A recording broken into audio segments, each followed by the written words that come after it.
This channel does not promote any violent, harmful, or illegal activities. All content provided by this channel is meant for an educational purpose only. এই ভোটমুখী বঙ্গে আবারও target BJP নেতা। কোচবিহার শান্তিপুরের পর এবার বাঁকুড়ার ওন্দা। সেখানে বিজেপি নেতাকে সপরিবারে পেট্রোল ঢেলে পুড়িয়ে মারার অভিযোগ কাদের বিরুদ্ধে? তৃণমূল কংগ্রেসের বিরুদ্ধে। বাড়ির দরজা আটকে পেট্রোল ঢেলে পুড়িয়ে মারার চেষ্টা করা হয়েছে, এমনই গুরুতর অভিযোগ করা হয়েছে বিজেপির তরফ থেকে। রাতের অন্ধকারে বিজেপির মিডিয়া সেলের নেতা তাপস বারিক, সেই তাপস বারিকের বাড়ি এবং দোকানে হামলা চলে। তৃণমূলের বিরুদ্ধে ভাঙচুর লুঠের অভিযোগ তো রয়েছে, তার পাশাপাশি আরো গুরুতর অভিযোগ যে পেট্রোল ঢেলে বাড়ি জ্বালিয়ে দেওয়ার চেষ্টা করা হয়। স্থানীয়রা তারা তৎপরতায়, তাদেরই তৎপরতায় প্রাণে বাঁচে গোটা পরিবার। কি বলা হচ্ছে যে বাড়ির দরজায় শেকল তুলে দেওয়া হয়েছিল বাইরে থেকে। তৃণমূল যোগের দাবি উড়িয়ে এদিকে বিজেপির কোন দলকে নিশানা করছে পাল্টা আবার শাসক দল। আজকে এসে শিকল দিয়ে পেট্রোল দিয়ে আগুন ধরে দিয়ে চলে গেল। দোকানটা ভাঙছে। আর কি হয়েছিল?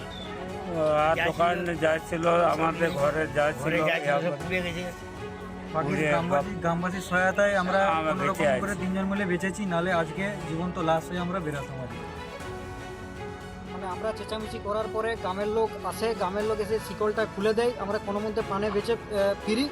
আর আমি তারপরে ওদের পিছনে ধাওয়া করি, ওখানে বলে যে পার্টি করলে সারা মেরে দেবো, এরকম হুমকি দেয়। তারপরে আমরা ওখান থেকে ফিরে চলে আসি। গোটা বাড়ি তখন আমার সারা জ্বলে গেছে। গ্রামবাসীর সহযোগিতায় আমি মোটামুটি আমার পরিবার আজকে বেঁচে ফিরেছি। অভিযোগটা কাদের দিকে? অভিযোগটা এই তৃণমূলের দুষ্কৃতি করে যেটা। কেন? কারণ আমি বিজেপি করি, তার জন্য বিজেপি করার অপরাধে আমাকে করেছে। আপনি কি আতঙ্কিত? হ্যাঁ, আমি তো অবশ্যই আতঙ্কিত। আমি এর সঠিক বিচার চাই। এটা কারা করলো, কারা ঘটালো, এটা আমি সঠিক তদন্ত চাই। শিকলটা যদি খুলে না দিত, পুলিশের গাড়িতে হয়তো তাদের লাশগুলো আজকে বাঁকুড়ায় পোস্টমর্টম করতে যেত। তাই আমরা প্রশাসনের কাছে বলবো যে অবিলম্বে দুষ্কৃতিকারীদিকে, যেহেতু সিসি ক্যামেরা রয়েছে এবং সাধারণ গ্রামের লোক আগুনে আসার আগেই তৃণমূলের কয়েকজন নেতা ওই রাত্রি 2:30-3টার সময় ভোরবেলায় ওইখানে কি করছিল তারা খবর নিতে গেছে। আমরা পুলিশকে বলবো তাদেরকে অ্যারেস্ট করলে আসল ঘটনা উঠে আসবে। বিজেপির একটা স্বভাবে দাঁড়িয়ে গেছে কিছু ঘটনা ঘটলে তৃণমূলকে দোষারোপ করা। এরা রাজনৈতিকভাবে দেউলিয়া হয়ে গেছে।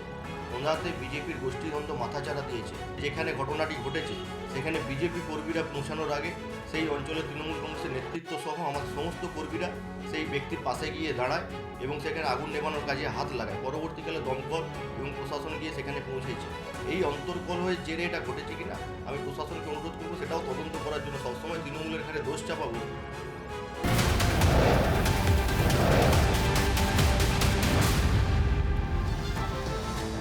এবার জলপাইগুড়ির এক তৃণমূল কংগ্রেস নেত্রীর বক্তব্য আপনাদের সামনে তুলে ধরবো। মহুয়া গোপ, তিনি হুমকি শাসানি দিচ্ছেন। তিনি কি বলছেন? তিনি বলছেন যে বিজেপি নেতারা যদি এলাকায় ঢোকে তাহলে তাদের তাড়া করুন, এমনই নিদান দিচ্ছেন। দলের কর্মীদের নিদান দিচ্ছেন তৃণমূলের জেলা সভাপতি। এসআইআর ইস্যুতে বিজেপি কমিশনকে তীব্র আক্রমণ জেলা সভাপতি মহুয়া গোপের। এদিকে পাল্টা আবার বিজেপির তরফ থেকেও কটাক্ষ করা হচ্ছে। কি বলা হচ্ছে? যে তৃণমূল কংগ্রেসের বিদায় ঘণ্টা বেজে গিয়েছে। বিজেপির নেতাদের যদি ঘোরাঘুরি করতে দেখেন, একদম দায়িত্ব নিয়ে বলছি তারা করুন।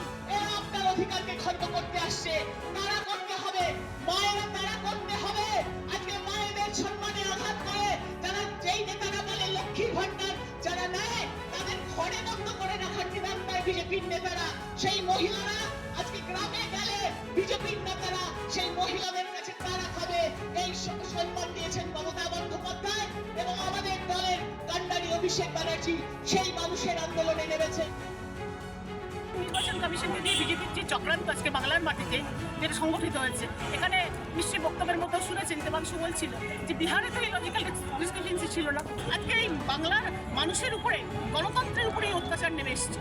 তো সেটার জন্য যেমন তৃণমূল কংগ্রেস, আমাদের সর্বভারতীয় সাধারণ সম্পাদক আমাদের নেতা অভিষেক ব্যানার্জি যে কথাগুলো বলেছিলেন আজকে অক্ষরে অক্ষরে পড়ে গেল। রাজনৈতিকভাবে যারা লড়াই করতে পারে না মমতা বন্দ্যোপাধ্যায়ের সাথে, তারা বারবার আজকে এই চক্রান্তগুলো করছে। এটা কিছু সাধারণ মানুষ, তৃণমূল কংগ্রেস নয়, এখন সাধারণ মানুষই বিজেপির নেতাদের তাড়া করবে। বিনাশকালে বিপরীত বুদ্ধি। মানুষের যখন সবকিছু হারিয়ে যাবার সময় চলে আসে তখন মানুষ ভুলভাল বকতে থাকে।